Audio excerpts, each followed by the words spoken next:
নমস্কার বন্ধুরা, তোমরা কেমন আছো? আশা করি তোমরা সবাই ভালো আছো। তার সঙ্গে সঙ্গে আমিও ভালো আছি। আর আজকে বেশি ভালো থাকার কারণ একটাই, কারণ আমরা যাচ্ছি আজকে অগ্রদ্বীপে গোপীনাথের মেলাতে। তাই আমি আর আমার বান্ধবী নাচতে নাচতে চলে গেলাম মেলার দিকে।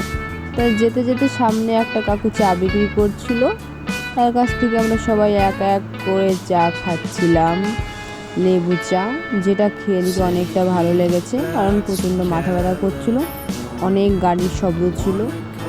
তাই চাটা খেয়ে আমরা মেলার দিকে রওনা দেবো, কারণ মেলাটা অনেক দূরে, অনেকটা এরিয়া নিয়ে হয়, যেটা সম্পূর্ণটা একটা গ্রামের মধ্যে, যার যার বাড়ির সামনে মেলা হয়। মানে এটা কোনো নির্দিষ্ট একটা জায়গা নেই। তাই এখান থেকে শুরু হলো মেলা।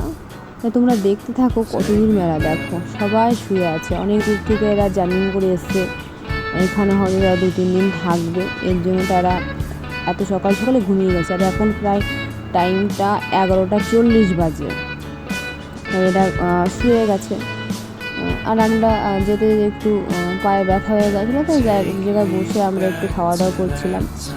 তাই খাওয়া দাওয়া করে আমরা আবার সামনের দিকে রওনা দেবো। তো সামনের দিকে যেতে যেতে এক কৃষ্ণ ঠাকুরকে দেখলাম, তো একটু ছবি টবি তুলে নিলাম। আর দেখো কি সুন্দর দোকানপাট বসে আছে। আর এই যে মেন জায়গা, যেটা গোপীনাথের যে মন্দিরটা, সেখানে আমরা আস্তে আস্তে ঢুকবো। কারণ আসার মেন কারণটা এই গোপীনাথের মেলাতে যে মন্দিরে যাব। কারণ এই আমি প্রথমবার এসেছি, এর আগে আমি কখনো আসিনি। আর বান্ধবীকে জিজ্ঞাসা করলাম কেমন লাগলো মেলাতে এসে, বান্ধবী বলছে দারুণ লেগেছে। তাই এই যে গোপীনাথের মেলার গেটের সামনে আমি চলে গেছি।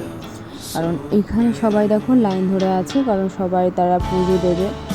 আর এটা হয়তো সকাল থেকে শুরু হবে, ভোর 5টার থেকে, বা আমি ঠিক টাইম জানি না, হয়তো 5টার থেকে শুরু হবে। তাই মন্দিরের সামনে দেখো সবাই বসে আছে, সবার আঁকড়া নিয়ে সবাই বসে আছে। আর লাস্টে তিলক কেটে আমরা